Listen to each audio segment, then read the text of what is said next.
Hello students, मैं सूरज कुमार आप लोगों का स्वागत करता हूं अपने यूट्यूब चैनल पे। आज हम लोग एक नए चैप्टर को डिस्कस करने वाले हैं। चैप्टर का नाम है हाइपरबोला।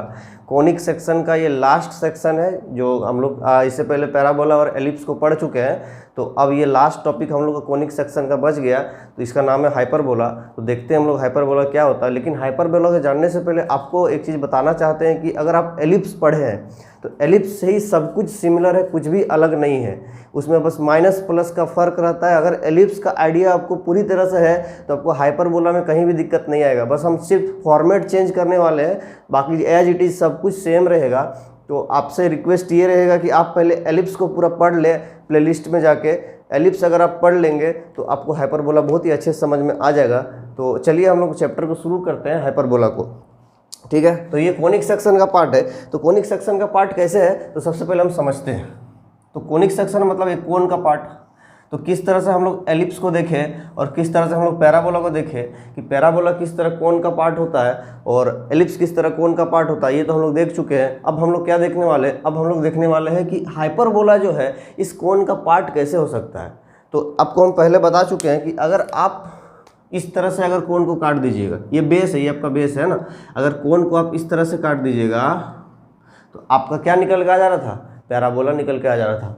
अगर आप कोन को इस तरह टेढ़ा काट दे रहे थे तो आपको एलिप्स निकल के आ जा रहा था। लेकिन अब हाइपरबोला कैसे निकल के आएगा, हाइपरबोला निकालने के लिए आपको क्या करना होगा, हाइपरबोला का दो एंड होता है। ठीक है, एक एंड नहीं, उसका दो एंड होता है एक ही हाइपरबोला का। तो ऐसे और ऐसे इसको काट दीजिए तो जो निकल के आएगा वो आपका हाइपरबोला निकल के आएगा। तो इस प्रकार से हम लोग कह सकते हैं। इसको 3D में थोड़ा इमेजिन कीजिएगा तो आपको समझ में आ जाएगा कि कोई कोन है और उस कोन का इस तरह से एक पार्ट इधर से और एक पार्ट इधर से काट दीजिएगा तो उसको जो शेप निकल के आएगा वो आपको क्या निकल के आ जाएगा, हाइपरबोला निकल के आ जाएगा। ठीक है, तो इस तरह से हम लोग इसको कोनिक सेक्शन इसलिए कहते हैं क्योंकि कोन से काट के निकाला जाता है, इसलिए कोनिक सेक्शन कहते हैं। तो चलिए अब हम लोग इसको समझते हैं हाइपरबोला को। तो ये तो आपका बेसिक चीज़ हो गया। अब हम लोग हाइपरबोला को समझते हैं कि कहाँ क्या क्या हो सकता है। तो देखिए, ये हाइपरबोला का एक एंड हुआ और ये हाइपरबोला का दूसरा एंड हुआ। कतई दोनों को अलग अलग समझने का कोशिश नहीं कीजिएगा। ये नहीं कि ये अलग हाइपरबोला है ये अलग हाइपरबोला है, वैसा नहीं है। दोनों एक ही हाइपरबोला का दो एंड है एक ही हाइपरबोला का। ठीक है, तो इसको आप ध्यान में रखिएगा। ये अलग नहीं है, दोनों एक ही चीज़ है लेकिन दो एंड है। ठीक है, दोनों का इक्वेशन एक ही साथ लिखाएगा, ये दोनों ही एक ही है, इसको ध्यान रखिएगा। तो चलिए अब हम लोग धीरे धीरे देखते हैं कि हाइपरबोला में जैसे अभी हम लोग पढ़ाते हैं ना कि कोई ह्यूमन बॉडी पढ़ाएंगे तो ह्यूमन बॉडी में बताएंगे नाक है, हाथ है, उंगली है, आँख है, बाल है। तो ह्यूमन बॉडी का पार्ट का नाम जैसे देखते हैं उस तरह हम लोग भी देखेंगे कि हाइपरबोला का हर एक पार्ट का क्या नाम होता है। जिस तरह एलिप्स में होता है सेम वैसे ही होता है, आपको पहले ही बता चुके हैं। तो देखिए थोड़ा बहुत चेंजिंग आएगा और क्या क्या चेंजिंग आएगा आपको समझा देते हैं। ठीक है, तो क्या क्या चेंजिंग आएगा आपको अभी हम समझा देते हैं। ये जो एक्सिस आप देख रहे हैं, ये जो लाइन आप देख रहे हैं, हॉरिजॉन्टल लाइन जो देख रहे हैं, इसको बोलते हैं ट्रांसवर्स एक्सिस। क्या बोलते हैं, ट्रांसवर्स एक्सिस। एलिप्स में क्या बोलते थे, मेजर एक्सिस और माइनर एक्सिस। लेकिन इसमें थोड़ा चेंजिंग है। इसमें क्या चेंजिंग है, मेजर एक्सिस के जगह ट्रांसवर्स एक्सिस लिखेंगे और माइनर एक्सिस के जगह कॉन्जुगेट एक्सिस लिखेंगे। कॉन्जुगेट का मतलब क्या होता है कि जस्ट उसका उल्टा। ठीक है, तो ये जो इसका परपेंडिकुलर है, इस ट्रांसवर्स एक्सिस के परपेंडिकुलर जो एक्सिस है उसको क्या कहेंगे, कॉन्जुगेट एक्सिस। ठीक है, तो कॉन्जुगेट एक्सिस और ट्रांसवर्स एक्सिस हो गया। ठीक है, और ये दोनों लाइन जहां जाकर इंटरसेक्ट करता है इसको बोलते हैं सेंटर। ठीक है, हाइपरबोला का सेंटर यही रहा। ठीक, अब देखिए ये जो दोनों में ये जो ट्रांसवर्स एक्सिस है, इस हाइपरबोला का दोनों एंड को जहां जहां टच करेगा, ये दोनों दो पॉइंट पे टच करेगा, तो ये दोनों पॉइंट को हम लोग क्या बोलते हैं, वर्टेक्स बोलते हैं। तो इसको हम ए बोलते हैं और इसको ए डैश नाम दे देते हैं। सेम एलिप्स में भी वही होता था कि मेजर एक्सिस तो दोनों एंड में जहाँ टच करेगा उसको क्या बोलते थे, वर्टेक्स बोलते थे। इसमें भी सेम वैसे ही हो रहा। अब एक एक की अब इसमें दो फिक्स्ड पॉइंट आएंगे और दो फिक्स्ड लाइन आएगा, क्योंकि एलिप्स में भी हम लोग को दो फिक्स्ड पॉइंट था, दोनों फिक्स्ड पॉइंट को क्या फोकस कहते थे और दोनों फिक्स्ड लाइन को डायरेक्ट्रिक्स कहते थे। तो इसमें भी दो डायरेक्ट्रिक्स, इसमें भी दो फोकस आएगा। इसीलिए आप बेहतर रहेगा कि पहले क्या कर लें, पहले आप एलिप्स को पढ़ लें। ठीक है, तो अब हम लोग दो फिक्स्ड पॉइंट को लेते हैं। तो यहाँ पहला फिक्स्ड पॉइंट ये एस लेते हैं और दूसरा फिक्स्ड पॉइंट एस डैश। ठीक है, ये दोनों कर्व जो दोनों दिख रहा है इसके अंदर तरफ जाएगा फोकस, इसके अंदर की तरफ जाएगा फोकस। ठीक है, दोनों फोकस एस और एस डैश। अब आगे बढ़ते हैं हम लोग डायरेक्ट्रिक्स की तरफ कि डायरेक्ट्रिक्स कहाँ होगा। तो डायरेक्ट्रिक्स कहाँ होगा, तो इस जो ये minor conjugate axis, sorry minor नहीं कॉन्जुगेट एक्सिस के एक राइट में होगा और उसके एक लेफ्ट में होगा। मतलब इस कर्व के एक राइट लेफ्ट में होगा और इस कर्व के एक राइट में होगा और इस कॉन्जुगेट एक्सिस से दोनों बराबर डिस्टेंस में होगा। ठीक है, तो ये रहा एक डायरेक्ट्रिक्स और ये रहा एक डायरेक्ट्रिक्स, दोनों क्या है, फिक्स्ड लाइन है। और ये डायरेक्ट्रिक्स किसका परपेंडिकुलर होता है, इस ट्रांसवर्स एक्सिस के परपेंडिकुलर होता है और इस कॉन्जुगेट एक्सिस के पैरेलल होता है। ठीक है, इसको आप ध्यान में रखेंगे। ठीक है, यहाँ तक तो क्लियर हो गया। अब धीरे धीरे हम लोग समझते हैं कि कहाँ पे क्या क्या हो सकता है। इसको हम थोड़ा बगल में लिख दे रहे हैं, ट्रांसवर्स एक्सिस, ट्रांसवर्स एक्सिस। ठीक है, अब देखिए क्या हो रहा है कि अब हम लोग धीरे धीरे देखते हैं कि कॉर्ड क्या होता है। कॉर्ड के बारे में आपको पता है कि एक कर्व के अंदर से अगर कोई क्रॉस करेगा, दो जगह कट करेगा तो उसको कॉर्ड बोलते हैं। तो ये कोई लाइन हुआ, क्या हो गया, कॉर्ड हो गया। कॉर्ड इधर भी हो सकता है, कॉर्ड इधर भी हो सकता है, कॉर्ड। ठीक, अब देखिए, और यही कॉर्ड अगर इस फोकस से पार करे तो, अगर यही कॉर्ड इस फोकस से पार करे तो उसका नाम क्या हो जाएगा, फोकल कॉर्ड हो जाएगा। अब जानते ही हैं, तो अगर कॉर्ड फोकस से पार कर जाए तो इसको थोड़ा हम आगे एक्सटेंड कर देते हैं। इसको ध्यान में रखिएगा, ये इधर इन्फिनिटी तक जाएगा, ये भी इन्फिनिटी तक जाएगा। ठीक है, कहाँ तक जाएगा, ये इधर ऊपर की तरफ जाएगा और राइट भी बढ़ेगा, इधर नीचे भी जाएगा और राइट भी बढ़ेगा। और सेम केस इसके साथ है, ये भी इधर जाते रहेगा, ये भी इधर जाते रहेगा, कहीं रुकेगा नहीं। ठीक है, और ये दोनों जगह गोल कहीं नहीं होगा, ये ध्यान रखिए, गोल नहीं होगा, है ना। ये दोनों के बीच में डिस्टेंस बढ़ते रहेगा, इधर भी दोनों के बीच में डिस्टेंस बढ़ते रहेगा। ठीक है, तो यही कॉर्ड अगर फोकस से पार होता तो इसका नाम क्या हो जाता, फोकल कॉर्ड। क्या नाम हो जाता, फोकल कॉर्ड। ठीक है, इसका नाम फोकल कॉर्ड हो जाता। अब देखिए, अब हम लोग को एक चीज और जानना है कि अगर इस मेजर एक्सिस से कोई परपेंडिकुलर लाइन क्रॉस करे तो उसको क्या बोलेंगे, कॉर्ड बोलेंगे, क्योंकि दोनों को एंड कट करेगा तो कॉर्ड बोलेंगे। और यही कॉर्ड अगर परपेंडिकुलर हो जाए इस मेजर एक्सिस के, मतलब इस तरह हो जाए, यहाँ जरूरी नहीं कि यहीं आके टच करेगा, है ना। तो ये यदि परपेंडिकुलर हो जाए इस मेजर ये ट्रांसवर्स एक्सिस के, तो इस लाइन को हम लोग क्या कहते हैं, डबल ऑर्डिनेट कहते हैं। पैराबोला, एलिप्स में ये सब बता चुके हैं हम, है ना, लेकिन हम इसमें नया चैप्टर शुरू किए हैं तो हमको बताना तो बनता है। ठीक है, तो डबल ऑर्डिनेट बोलते हैं। अब नया बात क्या है कि ये डबल ऑर्डिनेट अगर फोकस से पार करे तो, अगर ये डबल ऑर्डिनेट फोकस से पार करे, मान लीजिए कि ये हम इधर बताते हैं कि अगर ये डबल ऑर्डिनेट फोकस से पार कर जाए तो, मतलब परपेंडिकुलर तो है ही ट्रांसवर्स एक्सिस के साथ और फोकस से भी पार कर रहा है। ठीक है, तो इसको हम लोग बोलते हैं लेटस रेक्टम। हमेशा की तरह ये सिर्फ सारा चीज़ हम आपको बता ही चुके हैं। ठीक है, लेटस रेक्टम हो गया। अब इस एलिप्स में हाइपरबोला में कुछ भी नहीं बच गया, सारा इंट्रोडक्शन हो गया है। ये इंट्रोडक्शन है, इसको आप अगर नोट कर रहे हैं तो हेडिंग में इंट्रोडक्शन लिखेंगे। ठीक है, तो इसका हर एक पार्ट को हम लोग पहचान रहे हैं कि कौन सा पार्ट को हम लोग क्या बोलते हैं, सब कुछ निकल के आ गया। सेंटर कहाँ है, वर्टेक्स का। अब देखिए, ये जो सेंटर है और ये डायरेक्ट्रिक्स है, इन दोनों के बीच का डिस्टेंस और इस सेंटर से इस डायरेक्ट्रिक्स का डिस्टेंस दोनों सेम रहेगा। ठीक है, ये ध्यान में रखेंगे। सेंटर से इस वर्टेक्स का डिस्टेंस और सेंटर से इस वर्टेक्स का डिस्टेंस दोनों सेम रहेगा, ध्यान में रखेंगे। मतलब ये बराबर ये रहेगा। ठीक है, मतलब सिमेट्रिक होगा, मतलब ये वाला पार्ट और ये वाला पार्ट हाइपरबोला का इस सेंटर के रिस्पेक्ट में सिमेट्रिक होगा। ये बात आप ध्यान में रखेंगे। ये नहीं कि हाइपरबोला का एक एंड ऐसे है और दूसरा एंड ऐसे है, वैसा नहीं होगा, दोनों का दोनों सिमेट्रिक होगा। ये बात आप ध्यान में रखेंगे। और सिमेट्रिक किसके रिस्पेक्ट में होगा, तो सेंटर के रिस्पेक्ट में होगा। ये आप ध्यान में रखेंगे। तो यहाँ तक आपको हमको उम्मीद करते हैं कि समझ में आ गया होगा। अब हम लोग क्या करेंगे, अब हम लोग धीरे धीरे अब हम लोग जानते हैं ऑपरेशन कैसे होता है। चीर फाड़ करना है किसका, हाइपरबोला का। तो हाइपरबोला का चीर फाड़ करने से पहले अब इसको एक बार नोट करें, इसके बाद हम लोग इसका चीर फाड़ करते हैं।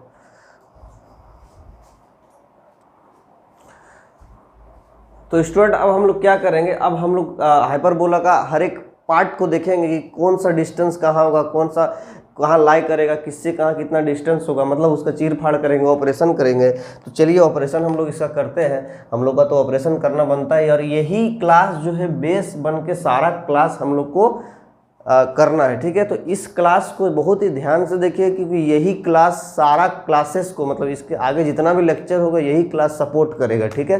तो ये क्लास अगर आप मिस किए तो आपको आगे समझ में नहीं आने वाला, तो इस क्लास को ढंग से कीजिएगा। तो चलिए देखते हैं, हाइपरबोला ड्रॉ करते हैं हम लोग। हाइपरबोला ड्रॉ हो गया। अब देखिए ये इसका सेंटर, ठीक है, वर्टेक्स ए और ए डैश, फोकस एस डैश, ठीक है। अब देखिए इसका डेफिनेशन भी अभी हम समझाएंगे कि हाइपरबोला का डेफिनेशन क्या होता है, लेकिन डेफिनेशन समझने से पहले आपको बहुत कुछ समझने की ज़रूरत है, ठीक है। दोनों सिमेट्रिक है, ध्यान रखिएगा। अगर फिगर में थोड़ा बहुत गड़बड़ी होगा तो इग्नोर करें, लेकिन दोनों सिमेट्रिक है। ये वाला पार्ट दोनों सिमेट्रिक, ठीक। अब हम लोग धीरे धीरे क्या करते हैं, अब हम लोग देखते हैं ये इसका फिक्स्ड लाइन, दोनों क्या बोलते हैं फिक्स्ड लाइन को, डायरेक्ट्रिक्स बोलते हैं, ठीक। और तो इसमें कुछ हमको ड्रॉ अभी नहीं करना है, ठीक है। अब हम लोग क्या लिखेंगे, अब हम लोग को लिखना है इसका डेफिनेशन। तो इसका डेफिनेशन क्या होगा भाई, तो चलिए इसका डेफिनेशन हम समझा देते हैं आपको कि हाइपरबोला का डेफिनेशन क्या होता है, ठीक है। Locus of ratio of distance from a fixed point to a fixed line, ratio of distance from a fixed point to distance from ए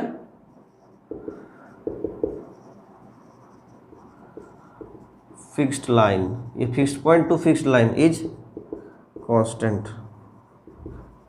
अब कांस्टेंट क्या होगा, ई के बराबर होगा, और ये ई क्या है, इसेंट्रिसिटी है, और ये ई ग्रेटर देन 1 होता है। अब देखिए, अब यही डेफिनेशन हम सेम एलिप्स में भी लिखे हैं ना। तो यही डेफिनेशन अगर हम सेम एलिप्स में लिखे हैं, और यही डेफिनेशन हाइपरबोला का कैसे हो रहा है कि फोकस मतलब फिक्स्ड पॉइंट से distance is to fixed line का डिस्टेंस ई के बराबर होगा, मतलब कांस्टेंट के बराबर होगा। तो ये तो एलिप्स में भी है, यही हाइपरबोला में। लेकिन यहाँ फर्क क्या है, ये जो कांस्टेंट है, ये जो कांस्टेंट आपको दिख रहा है, ये जो कांस्टेंट आपको दिख रहा है, ये कांस्टेंट दिख रहा है, ये कांस्टेंट इसेंट्रिसिटी हाइपर एलिप्स में लेस देन 1 होता है। क्या होता है, लेस देन 1 होता है, लेकिन हाइपरबोला में ग्रेटर देन 1 होता है। आपको ये बात हम एलिप्स में भी पढ़ा चुके हैं कि हाइपरबोला का इसेंट्रिसिटी ई ग्रेटर देन 1 होता है, ठीक है। ये आपको हम बता चुके हैं।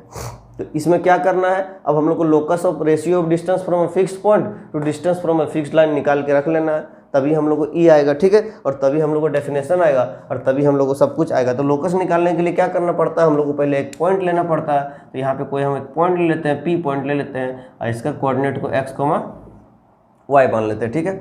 अब इसका डिस्टेंस फोकस से फिक्स्ड पॉइंट क्या होता है, फोकस से, और ये फिक्स्ड लाइन डायरेक्ट्रिक्स, ठीक है।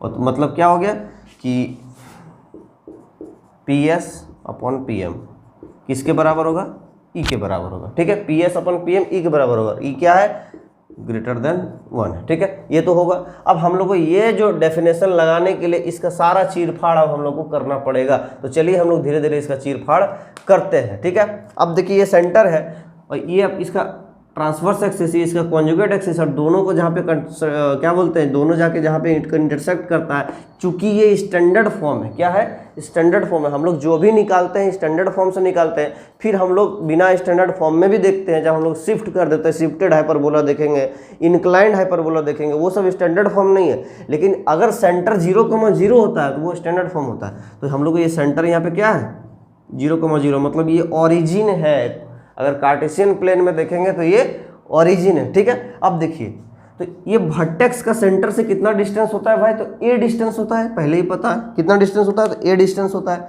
एलिप्स में ही बता चुके हैं, ये बात सेम होता है, कोई फर्क नहीं। यहाँ से यहाँ तक ए और यहाँ से यहाँ तक भी ए, ठीक है, कोई दिक्कत नहीं। सेंटर से फोकस का डिस्टेंस कितना होता है, ए ही होता है, बता ही चुके। तो इधर भी ए ही होगा। सेंटर से फोकस, सारा डिस्टेंस सेंटर से लेंगे, ठीक है। सेंटर से इस डायरेक्ट्रिक्स का डिस्टेंस कितना होता है, ए बाई ई होता है। एलिप्स में भी यही होता था और इधर भी ए बाई ई होगा, कोई चेंजिंग नहीं, ठीक है। लेकिन अभी आपको दिमाग में एक ख्याल आएगा कि सर एलिप्स में तो दोनों तरफ रहता था डायरेक्ट्रिक्स, और मतलब दोनों का एंड पॉइंट्स के बाद होता था, लेकिन हाइपरबोला में तो इसके अंदर घुस गया है। और तो फिर इस तरह से कैसे हो गया कि ए बाई ई इधर छोटा हो जा रहा है, ए बाई ई उधर बड़ा हो जा रहा है। क्यों हो जा रहा है, क्योंकि एलिप्स में ई लेस देन 1 होता था और ए बाई ई करते थे, तो ई अगर छोटा होगा 1 से तो पूरा वैल्यू बड़ा हो जाएगा 1 से, ठीक है। ये आपको पता ही होगा। तो बस यही तो सीन है। और इसमें क्या है कि ई बड़ा है 1 से, ई बड़ा है 1 से, तो नीचे जितना बड़ा होगा वैल्यू छोटा होते जाएगा। और एलिप्स में क्या था कि ई छोटा था 1 से, तो नीचे जितना छोटा होता जाएगा पूरा वैल्यू बड़ा होता जाएगा। इसीलिए हम लोग को उस तरह का सीन क्रिएट हो रहा था, ठीक है। तो ये यहाँ पे हम लोग देख लिए ये वाला कि कहाँ से डिस्टेंस कहाँ तक क्या हो जाएगा। अब देखिए ये पॉइंट पी का डिस्टेंस निकाल लेंगे पहले सेंटर से। क्यों, क्योंकि हम लोग को जरूरत पड़ेगा। क्यों जरूरत पड़ेगा बताइए। देखो पी एस निकालने के लिए, तो ये पी एस निकालने के लिए पी का कोऑर्डिनेट तो एक्स वाई पता है, लेकिन एस का कोऑर्डिनेट हमको नहीं पता, ठीक है। अब देखिए यहाँ से यहाँ तक इसका डिस्टेंस कितना ए ही है, और ये क्या है, एक्स एक्सिस भी है और ट्रांसवर्स एक्सिस भी है, और ये वाई एक्सिस भी है और कॉन्जुगेट एक्सिस भी है। तो इसका कोऑर्डिनेट कितना हो जाएगा, ए कॉमा जीरो हो जाएगा। अब देखिए ये पॉइंट पी और यहाँ पे मान लीजिए एम पे इंटरसेक्ट कर रहा है, ठीक है। तो पीएम कितना हो जाएगा, तो पीएम निकालने के लिए क्या करना पड़ेगा, पीएम निकालने के लिए इस सेंटर से हम लोग को पहले पी का डिस्टेंस निकल जाएगा, और अगर यहाँ से यहाँ तक माइनस कर देंगे तो ये वाला डिस्टेंस आ जाएगा। तो सेंटर से लेके पी का डिस्टेंस कितना है, एक्स दिया हुआ, एक्स कोऑर्डिनेट तो एक्स दिया है, और ये वाला डिस्टेंस कितना है, तो ए बाई ई है। तो अगर पूरे में ए बाई ई माइनस कर देंगे तो पीएम आ जाएगा। तो पूरा कितना है, एक्स है, तो हम लोग पीएम कितना आ जा रहा है भाई, एक्स में क्या घटा देंगे, तो ए बाई ई घटा देंगे, ये वाला तो हम लोग को पी एम निकल के आ जाएगा, ठीक है। और अब तो हम लोग पी एस भी निकाल सकते हैं ए कॉमा जीरो से। अब क्या करेंगे, धीरे धीरे हम लोग यहाँ पे अप्लाई करने की कोशिश करेंगे, ठीक है। देखिए यहाँ पे हम लोग को डेफिनेशन से ही हम लोग को क्या निकल के आ जाएगा, इसका इक्वेशन निकल के आ जाएगा, P S by P M बराबर ई हो जाएगा। अब चलिए आगे धीरे धीरे बढ़ते हैं। पी एस निकालिए, यहाँ से डिस्टेंस फार्मूला से पी एस निकालेंगे, x minus a whole square plus Y square और इसका square root is upon P M कितना हो जाएगा, पी एम तो बता दिए कि x minus a by e हो जाएगा। कितना हो जाएगा, x minus a by e हो जाएगा, और इज इक्वल टू ई। अब इसको हम यहाँ से हटा देते हैं, अब इसका तो काम ही नहीं है, ठीक है। और इसको अगर इस साइड मल्टीप्लाई करेंगे तो क्या निकल के आ जाएगा, एक्स माइनस ए बाय ई निकल के आ जाएगा। कोई दिक्कत आपको नहीं होना चाहिए, ठीक है। अब आगे बढ़ते हैं हम लोग। तो एक्स माइनस ए ई का whole square plus Y square is equal to, अब इसको यहाँ पे मल्टीप्लाई कर देंगे, आ जाएगा ई एक्स माइनस ए, ठीक है। कोई दिक्कत नहीं, दिक्कत। अब क्या कीजिए, दोनों तरफ स्क्वायरिंग कर दीजिए, तो आपका निकल के आ जाएगा एक्स माइनस ए का whole square plus Y square is equal to e x minus a का स्क्वायर, ठीक। अब आगे बढ़िए, अब इसका स्क्वायरिंग कीजिए, एक्स स्क्वायर प्लस ए स्क्वायर ई स्क्वायर माइनस हो जाएगा माइनस 2 ए ई एक्स प्लस वाई स्क्वायर, और इधर भी स्क्वायरिंग कीजिएगा तो आ जाएगा E square x square plus ए स्क्वायर माइनस 2 ए ई एक्स, ठीक है। यहाँ तक कोई दिक्कत नहीं होना चाहिए। अब देखिए यहाँ से 2 ए ई एक्स और 2 ए ई एक्स कैंसिल हो जाएगा, माइनस 2 एक्स दोनों तरफ है, ठीक है। अब देखिए एक्स को एक तरफ, एक्स वाला टर्म को एक साथ कीजिए, वाई वाला टर्म को एक साथ कीजिए, और ए वाला टर्म को एक साथ कीजिए, ठीक है। देखिए यहाँ पे एक्स, यहाँ पे एक्स स्क्वायर टर्म है और एक्स स्क्वायर यहाँ पे है, इधर लेके आइएगा और एक्स स्क्वायर कॉमन लीजिएगा तो 1 माइनस ई स्क्वायर हो जाएगा, ठीक। इधर लेके आइएगा, या तो आप उस साइड लेके चल जाइए, ज़्यादा फायदा रहेगा आपको, ठीक है। आप इस साइड लेके आइएगा तो आपको क्या निकल के आ जाएगा, देखिए यहाँ पे एक्स स्क्वायर कॉमन लीजिएगा तो ई स्क्वायर माइनस 1 बच जाएगा, इधर लेके आएगी तो, ठीक है। अब देखिए ए square minus E square E square है, और यहाँ पे ए स्क्वायर। अब देखिए यहाँ पे क्या कीजिए कि ई स्क्वायर उधर भी जाएगा तो ए स्क्वायर जैसे कॉमन लीजिएगा तो यहाँ पे क्या निकल के आ जाएगा भाई साहब, यहाँ पे निकल के आ जाएगा आपका 1 माइनस ई स्क्वायर निकल के आ जाएगा, कोई दिक्कत नहीं, ठीक है। अब बच गया वाई स्क्वायर, तो वाई स्क्वायर यहाँ पे रहने देते हैं, कोई प्रॉब्लम नहीं है, ठीक। अब ये एक्स स्क्वायर ई स्क्वायर माइनस 1, एक मिनट,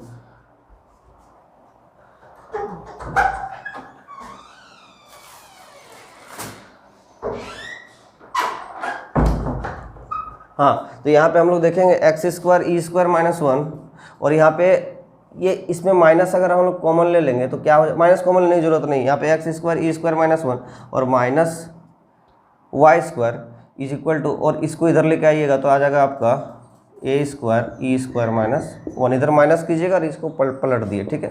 अब देखिए क्या करना है, ये ए, अब ये पूरे का पूरे नीचे निकल के आ जाएगा, तो एक्स स्क्वायर ई स्क्वायर माइनस 1 और a square E square minus 1 minus Y square upon a square E square minus 1 is equal to 1 आ गया आपका। यहाँ से ये वाला पूरा कैंसिल हो गया, तो x square by A square minus Y square upon, अब देखिए यहाँ पे एक फंडा है, ये जो पार्ट दिख रहे हैं ए स्क्वायर ई स्क्वायर माइनस 1, ये वैल्यू होता है बी स्क्वायर के बराबर। ये वैल्यू किसके बराबर होता है? बी स्क्वायर के बराबर। अभी हम थोड़ा देर में आपको समझाएंगे कि ए क्या है और बी क्या है, ठीक है। अब देखिए ये वाला ट्रांसवर्स एक्सिस है, तो ए से लेके ये वर्टेक्स ए से लेके ये वर्टेक्स ए डैश तक, यहाँ से यहाँ तक ए और यहाँ से यहाँ तक ए, कितना हो गया भाई? तो टोटल हो गया 2a। तो लेंथ ऑफ ट्रांसवर्स एक्सिस कितना हो गया? 2a, ठीक है। और अगर ट्रांसवर्स एक्सिस का लेंथ नहीं है, मतलब दोनों वर्टेक्स के बीच का लेंथ कितना हो गया? 2a हो गया। और एक यहाँ पे पॉइंट रहेगा और एक यहाँ पे पॉइंट रहेगा, और ये दोनों पॉइंट के बीच का डिस्टेंस यहाँ से यहाँ तक b सेंटर से और यहाँ से यहाँ तक b सेंटर से, ठीक है। तो दोनों 2b हो जाएगा, यहाँ से यहाँ तक पूरा 2b हो गया। तो 2a और 2b कितना हो गया? आपको समझ में आ गया होगा। तो यही a square E square minus 1 is equal to b square होता है। लेकिन एलिप्स में हम लोग क्या पढ़े? एलिप्स में हम लोग पढ़े कि ए स्क्वायर 1 माइनस ई स्क्वायर बराबर बी स्क्वायर। यहाँ पे ई स्क्वायर माइनस 1 है, क्यों समझाते हैं। यहाँ पे ई का वैल्यू 1 से बड़ा है, ई का वैल्यू 1 से बड़ा है, तो 1 से बड़ा में 1 घटाएंगे तो पॉजिटिव रहेगा, और पॉजिटिव रहेगा क्योंकि इधर चूंकि इधर पॉजिटिव है, बी स्क्वायर पॉजिटिव है, तो इस साइड भी पूरा पॉजिटिव आना चाहिए। अगर नेगेटिव आ जाएगा तो पूरा गड़बड़ हो जाएगा। और एलिप्स में क्या होता था? बी स्क्वायर बराबर ए स्क्वायर 1 माइनस ई स्क्वायर, और उसमें क्या होता था कि ई स्क्वायर ई छोटा होता था, 1 से छोटा होता था, स्क्वायर करेंगे तो 1 से और छोटा हो जाएगा, तो 1 से 1 माइनस मतलब 1 से 1 छोटा को घटाएंगे तो पॉजिटिव ही रहेगा, और इधर भी बी स्क्वायर जो है पॉजिटिव है, तो इसमें दोनों इक्वेशन सेटिस्फाई कर रहा है। और यहाँ पे अगर 1 माइनस ई स्क्वायर इसमें हो जाता तो गलत हो जाता, क्योंकि इधर पॉजिटिव आता नहीं। तो दोनों को ध्यान में रखते हुए हम लोग देखेंगे। तो ये वाला जो पार्ट है ए स्क्वायर बराबर ए स्क्वायर ई स्क्वायर माइनस 1 बराबर बी स्क्वायर, इसको ध्यान में रखेंगे, ठीक है। ये यूनिवर्सल फार्मूला है, ये जितना भी क्वेश्चन सॉल्व करेंगे एलिप्स में भी यूज हो रहा था, हाइपरबोला में भी यूज होगा, लेकिन हाइपरबोला में थोड़ा सा चेंज है, ई स्क्वायर माइनस 1 है, उसमें 1 माइनस ई स्क्वायर था, ठीक है। तो a square E square minus 1 बराबर बी स्क्वायर, ठीक है। तो यहाँ पे हम लोग क्या लिखेंगे भाई? इसके जगह में बी स्क्वायर लिखेंगे बराबर 1। तो ये जो दिख रहा है यही हाइपरबोला का equation of hyperbola in standard form, ठीक है। तो ये हम लोग को इक्वेशन निकल के आ गया, X square by A square minus Y square by B square is equal to 1। Ellipse में क्या होता था? यहाँ एक प्लस हो जाता था माइनस की जगह, कोई चेंजिंग नहीं, ठीक है। इसीलिए हम चाहते तो साथ में भी पढ़ा सकते थे, क्योंकि एलिप्स और हाइपरबोला साथ में ही पढ़ाया जाता है, लेकिन हम साथ में नहीं पढ़ाए क्योंकि कन्फ्यूजन ना हो, इसलिए हम अलग से पढ़ा रहे हैं। बाकी सब कुछ सेम रहेगा, यहाँ पे प्लस था माइनस हो रहा, देखिए वहाँ पे 1 माइनस ई स्क्वायर था, यहाँ पे ई स्क्वायर माइनस 1, कुछ चेंजिंग आएगा, बाकी सब कुछ एज इट इज रहेगा, फॉर्मेट वही रहेगा, क्वेश्चन सॉल्व करने का तरीका वही रहेगा, सब कुछ सेम रहेगा, ठीक है। तो इसको एक बार नोट कर ले आप, इसके बाद हम लोग आगे बढ़ते हैं। तो स्टूडेंट अब हम लोग देखेंगे, अगर हम लोग स्टैंडर्ड फॉर्म देख लिए हॉरिजॉन्टल फॉर्म अगर हाइपरबोला का, तो अब देखिए जैसे एलिप्स में हम लोग पढ़ते थे हॉरिजॉन्टल एलिप्स और वर्टिकल एलिप्स, तो इसमें क्या पढ़ेंगे? स्टैंडर्ड हाइपरबोला हॉरिजॉन्टल फॉर्म में, और उसी का जब वर्टिकल कर देंगे तो वो कॉन्जुगेट हाइपरबोला हो जाएगा, ठीक है। तो हम लोग कॉन्जुगेट हाइपरबोला देखेंगे। कॉन्जुगेट हाइपरबोला देखने से पहले एक चीज़ आपको थोड़ा सा और बता देना चाहते हैं, इसी हाइपरबोला में कॉन्जुगेट थोड़ा देर में बताते हैं। मानिए ये फोकस है, एक चीज़ छूट रहा था, ये फोकस है और ये इसका लेटस रेक्टम है, तो ये AE,0 है, ठीक है। और लेटस रेक्टम का लेंथ कितना होता है भाई? हमको समझाइए। एलिप्स में कितना होता था? 2b स्क्वायर बाई ए, तो हाइपरबोला में भी यही रहेगा, ठीक है, कोई चेंजिंग नहीं। तो ये पूरा का पूरा 2b स्क्वायर बाई ए, मतलब ये वाला ऊपर वाला part b square by a और नीचे वाला पार्ट भी b स्क्वायर बाई ए, यहाँ से यहाँ तक लेंथ, ठीक है। तो अगर एंड ऑफ लेटस रेक्टम पूछे तो कितना हो जाएगा? AE, b square by a और AE, minus b square by a, ये एक एंड हो गया। अब इधर भी एक लेटस रेक्टम आएगा इस फोकस के थ्रू, मान लीजिए ये रहा एस डस फोकस, ये लेटस रेक्टम है। अब बताइए इधर क्या हो जाएगा, यहाँ पे इसका पॉइंट कितना हो जाएगा -a,0 इस फोकस का होगा ना, क्योंकि ये 0,0 है, सेंटर है।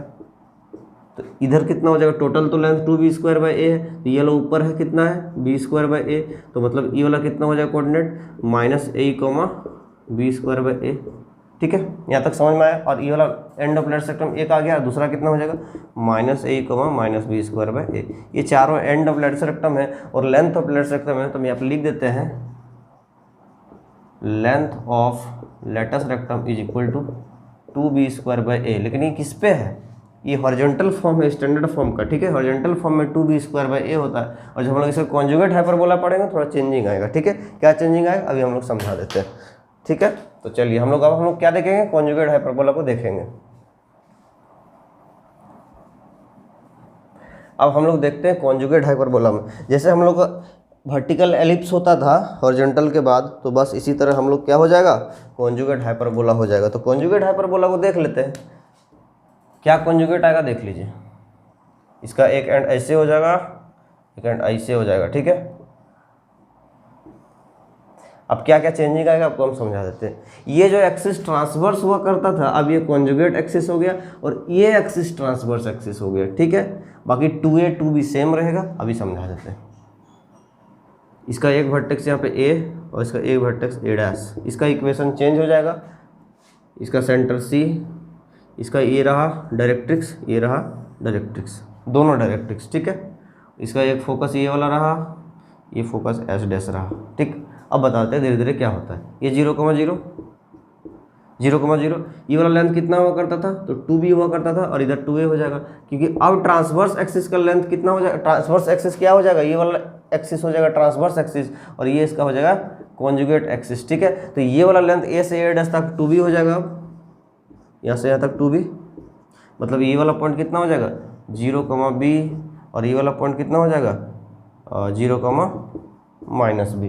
ठीक है, वहाँ पे कितना होता था वर्टेक्स का a, 0 -a, 0। ठीक है, ये जो शायद हम यहाँ पे नहीं बताएं, वर्टेक्स कितना हो जाएगा a, 0, और इधर कितना हो जाएगा -a, 0। फोकस कितना होता था -a, 0 और a, 0। ठीक है, ये तो आपको पता है। और इक्वेशन डायरेक्ट्रिक्स का इक्वेशन कितना हो जाएगा, ये y एक्सिस है तो x बराबर 0 होता है, यहाँ से थोड़ा a/e बढ़ा तो डायरेक्ट्रिक्स का इक्वेशन हो जाएगा x बराबर a/e, और इस डायरेक्ट्रिक्स का इक्वेशन हो जाएगा x बराबर -a/e। ये आपको बताए नहीं थे उसमें, तो बता देते हैं। अब इसमें चेंज हो जाएगा, इसमें क्या क्या चेंज होगा वो समझा देते हैं। फोकस कितना हो जाएगा भाई 0,b हो जाएगा, और ये वाला फोकस कितना हो जाएगा 0,-b हो जाएगा।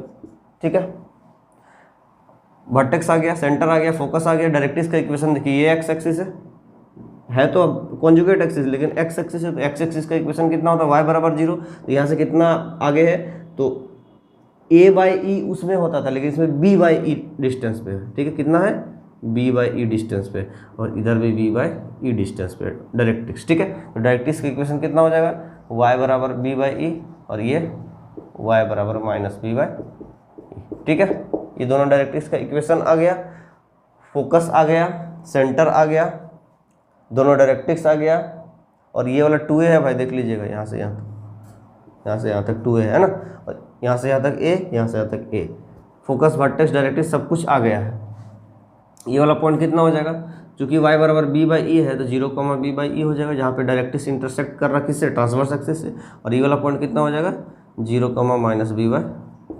ठीक, और एक चीज़ बच रहा है इसमें, लेंथ ऑफ लेटस रेक्टम। तो ये मान लीजिए यहाँ से यहाँ तक इसका लेटस रेक्टम, तो लेंथ ऑफ लेटस रेक्टम, तो लेंथ ऑफ उसमें कितना होता था 2b², इसमें बस चेंज होकर 2a²b हो जाएगा। ठीक, और ये इसमें कुछ चेंज नहीं होगा, बस यही रहेगा। अब इसका अगर एंड पूछ ले तो दोनों एंड पूछ ले, और यहाँ भी आएगा 2, यहाँ पे भी 2 एंड होगा लेटस रेक्टम का। तो देखिए ये वाला है 0,b, ये वाला है 0,b। अब इधर से क्या बढ़ रहा है, देखिए यहाँ से क्या बढ़ रहा है, x बढ़ रहा है, y में कोई चेंजिंग नहीं आ रहा, y में कोई चेंजिंग नहीं आ रहा है, तो y एज इट इज रहेगा और x में चेंजिंग आएगा। ठीक है, तो देखिए 2a² है, 2a² है, मतलब यहाँ से यहाँ तक a² और यहाँ से यहाँ तक a² यहाँ से यहाँ तक ए स्क्वायर बाई बी और यहाँ से यहाँ तक ए स्क्वायर बाई बी। इधर भी देखिएगा तो a square by B length यहाँ से यहाँ तक हो जाएगा और ए स्क्वायर बाई बी यहाँ से यहाँ तक लेंथ हो जाएगा। ठीक है, तो कोऑर्डिनेट आराम से आप निकाल सकते हैं। ठीक है, कोऑर्डिनेट आप लोग क्या कर सकते हैं, निकाल सकते हैं। तो यहाँ से बढ़ा दीजिए ना, a square by b comma b और minus a square by b comma b, end of latus rectum. इसमें क्या हो जाएगा भाई, ये वाला एंड कितना हो जाएगा बताइए। यहाँ तो क्या है माइनस बी है तो इधर बढ़ेगा तो a square by b comma minus b और इधर बढ़ेगा तो क्या हो जाएगा भाई minus a square by b comma minus b. हो गया, बस यही तो बचा। अब लास्ट चीज़ बच गया, कॉन्जुगेट हाइपरबोला का इक्वेशन क्या होगा। ठीक है, तो ये जो हाइपरबोला दिख रहा है इतना हम कर दिए तो इसका इक्वेशन क्या हो जाएगा बता देते हैं। हाइपरबोला का इक्वेशन क्या हो जाएगा, equation of conjugate hyperbola is X square by A square minus Y square by B square. ये वाला पार्ट में कोई चेंजिंग नहीं, जैसा स्टैंडर्ड फॉर्म में हॉरिजॉन्टल वाला था वैसे इसमें भी रहेगा, लेकिन बस यहाँ 1 की जगह -1 आएगा। ठीक है, तो ये इक्वेशन ऑफ स्टैंडर्ड हाइपरबोला या कॉन्जुगेट हाइपरबोला हो गया। ठीक है, कॉन्जुगेट हाइपरबोला का इक्वेशन ये रहा। तो इस हाइपरबोला में भी आपको हम सब कुछ बता दिए और स्टैंडर्ड फॉर्म जो हॉरिजॉन्टल फॉर्म है उसमें भी आपको हम सब कुछ बता दिए। ठीक है, अब हम लोग एक प्रॉपर्टी इसका होता है आपको समझा देते हैं कि यहाँ पे हम थोड़ा सा इरेज कर लेते हैं और समझा देते हैं आपको। एक प्रॉपर्टी होता है, दोनों के बीच में रिलेशन होता है। स्टैंडर्ड फॉर्म का जो हॉरिजॉन्टल फॉर्म का हाइपरबोला होता है कि अगर एक हाइपरबोला है X square by A square minus Y square by B square is equal to 1, अगर इसका इसेंट्रिसिटी ई है, इसका इसेंट्रिसिटी ई है, इसेंट्रिसिटी ई है, ये स्टैंडर्ड फॉर्म हॉरिजॉन्टल फॉर्म और एक इसी का कॉन्जुगेट, इसी का कॉन्जुगेट और इसका इसेंट्रिसिटी अगर ई डैश है, क्या है ई डैश है, ये हाइपरबोला इसी का कॉन्जुगेट है ऊपर वाला का। ठीक है, अगर इसका मतलब ये वाला हाइपरबोला का बात कर रही है कॉन्जुगेट। ठीक है, अगर इसका इसेंट्रिसिटी ई है और इसका इसेंट्रिसिटी ई डैश है तो क्या प्रॉपर्टी होता है कि 1 by E square plus 1 by E dash का स्क्वायर इज इक्वल टू 1 होता है। ये आप ध्यान में रखेंगे। ठीक है, 1 by E square plus 1 by E dash का स्क्वायर इज इक्वल टू 1 होता है, ये आप ध्यान में रखेंगे। ठीक है, तो अभी हम उम्मीद करते हैं इसको आप नोट कर लीजिए, आपको समझ में आ गया होगा। अब इसको नोट कर लें। तो स्टूडेंट अगर आपने नोट कर लिया तो आज का हम लोग क्लास हम लोग आज यहीं पे रखते हैं, क्योंकि बहुत हो चुका है, बहुत कुछ आपको कॉन्सेप्ट हम बता दिए। इंट्रोडक्शन का जो भी पार्ट था आपको इंट्रोडक्शन का आपको हम समझा दिए हैं कि क्योंकि आगे इसी लेक्चर पे बेस्ड रहेगा सारा लेक्चर। इधर समझ में आएगा तो आगे समझ में आपको आएगा, यहाँ समझ में नहीं आएगा तो आगे समझ में नहीं आएगा। तो कोशिश कीजिए समझने का। तो उम्मीद करते समझ में आ गया, बहुत ही सिंपल वे में आपको समझाएं तो समझ में तो आ ही गया होगा। नहीं समझ में आया तो कमेंट बॉक्स में जरूर बताएं। ठीक है, और जो भी डाउट होगा, जो भी किंतु परंतु आपको हम सब कुछ बता ही दिए कि आप कैसे हमसे व्हाट्सएप में भी कांटेक्ट कर सकते हैं। नोट्स के लिए अगर आपको लेना है तो नोट्स भी आप व्हाट्सएप में कांटेक्ट करके हमको परचेज कर सकते हैं, है ना। और जो भी डाउट है आप कमेंट बॉक्स में बताएं हमको। आज के लिए इतना ही, थैंक यू।